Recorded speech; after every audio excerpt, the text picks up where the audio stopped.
Hello everyone and welcome back to another coin history video. In today's video we're going to be learning about $2 bills. So let's get into it.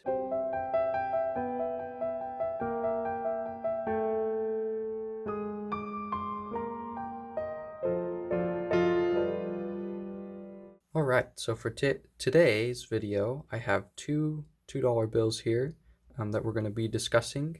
And we're also going to talk a little bit about the history of the $2 bill and some common misconceptions when it comes to $2 bills. So to start things off, a lot of people believe that $2 bills are not legal tender, but they actually are. You can spend them, although some businesses could refuse to take them, just like businesses can refuse to take a $100 bill or a $50 bill. With $2 bills, people also think that they're not being printed anymore, and for a time that they weren't being printed, in 1966 they were discontinued, and then they were relaunched in 1976, although people viewed them more as collector's items after the relaunch. Before they were relaunched, many people considered them to be bad luck, and so some superstitious people would even rip off the corners to reverse the curse that the $2 bills would put on you. So that's defacing the currency, so then they would have to be reprinted. So that was a big reason why they ended up being discontinued for a time, was because people were destroying them. It was also widely associated with gambling. So when people would gamble, they would often use $2 bills as their money for gambling. And it was also used a lot by different politicians, as used as a bribery by politicians. So a lot of people, when they saw people with $2 bills, would assume that they took it in return for a vote for a crooked politician. So that was not, you wouldn't want to be seen with a $2 bill, basically, because people would assume the worst. Nowadays, now that $2 bills are more of a collector's item, a lot of people consider them to be good luck, which is kind of funny. They're considered both bad luck and good luck. So a lot of people will keep a $2 bill in their wallet or in their pocket. And the number 2 in a lot of cultures is a sign of good luck. So I thought that was kind of interesting that it's both good luck and bad luck. All right, let me see if there's anything else I was going to say with that. And then we'll get into some of the details on the bill. I've been looking into how you can date these, because on each bill, let me show you. On each bill, there's this little series number here, and that series number is not the date that the bill was printed.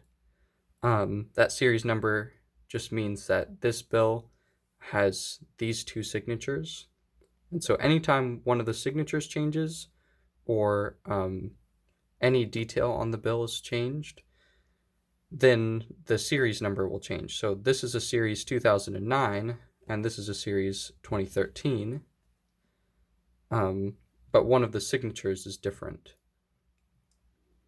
And so that's why it's a different series. So with the series number, it is not, like I said, it's not the printing date. It just means that the bill was printed anytime after that, in between that date and the next series date. So it could be printed in 2009, it could be printed in 2010, anytime in between the two different date ranges, which, let me see. The date years for the more recent years, let me see. It looks like we have 1996 through 2021. And then I noticed when I was doing research for these bills that the higher denominations in their serial numbers, as you can see here, there's the A and then it starts a serial number. In the higher denominations, they have two letters, and the first letter indicates the year um, of the series, I believe. But on $2 bills and $1 bills, there's not a second letter, so I'm not entirely sure um, how that works. Um, for the next thing, neither one of these notes have it, but oftentimes, sometimes with bills, there'll be a thing called a star note. So it would be to the right of the little A, or right where that A is on the right. There would be a little asterisk or star there, and that is to show that the note at some point was damaged and needed to be replaced. And so they would print a new note with the same serial number, and then that note would be it would be replaced and it would have the star. So that's how a star note works. Oftentimes, star notes can be worth a good amount if they have a fancy serial number. So let's talk about that a little bit. With the serial numbers, there's all kinds of things that people collect with them. These two don't have particularly interesting serial numbers. There's different notes like birthday notes, which have the date of a bill on them. So this one, I mean, you could consider it to be a birthday note, but the date on it would be 06 would be June 18th, and then the year 15. So that's a long time ago. So if that is a special date for somebody, then you could do that. But there's also other dates that can be a lot more recent. And I feel like the dates that are worth more are the dates that are from after the United States was founded. So like this was more than 2,000 years ago on that date. And then you also have different patterns. So like if it was there's binary notes and true binary notes. So if this note, if its numbers, if it only had 5s and 6s, we'll say, then that would be a binary note. And those are the only two numbers in the serial. And then a true binary is only having 0s and 1s. And there's a lot of different patterns. Also, like low number serial numbers are worth a lot more as well. But these are not particularly fancy in any regard. All right, so let's talk about some more details. Let's talk about this Federal Reserve seal here. So this black circle says the Federal Reserve Bank of Boston, Massachusetts, and it has the letter A. So on bills, there are different Federal Reserve seals. So there's 12 different banks. So the Boston one happens to be the first one. And then this one says Dallas, Texas. And it happens to be the 11th one. It's lettered, the letters are A through H, I believe. Let me see. Oh no, that's wrong. A through L, I think. A through H will come into play later. So this number here, the 1 and the 11, match the letter of the federal bank that it follows. To go along with that, we have the printing, the place that it was printed in.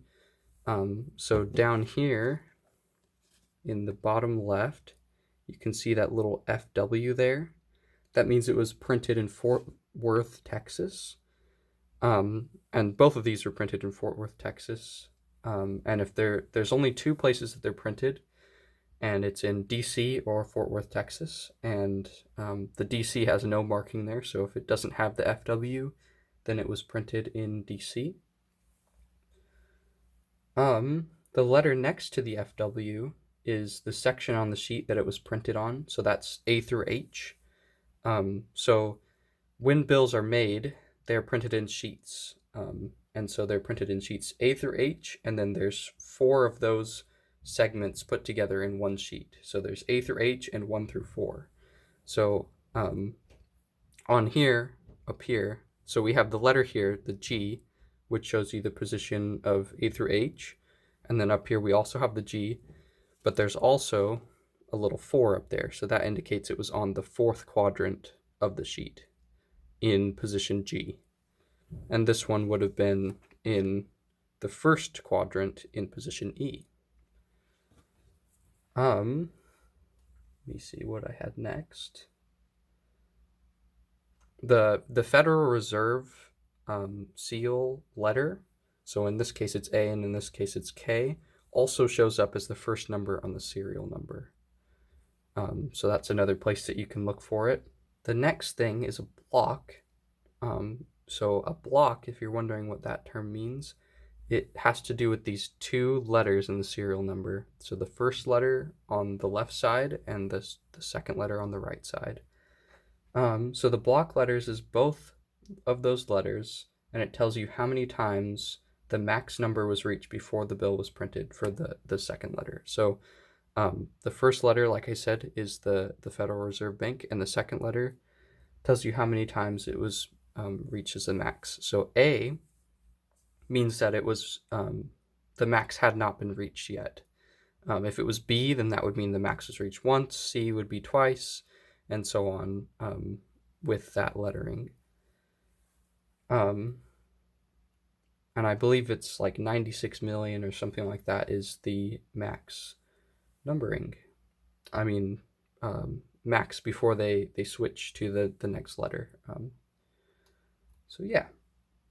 If you guys know anything else about $2 bills, I'd be interested in learning about it.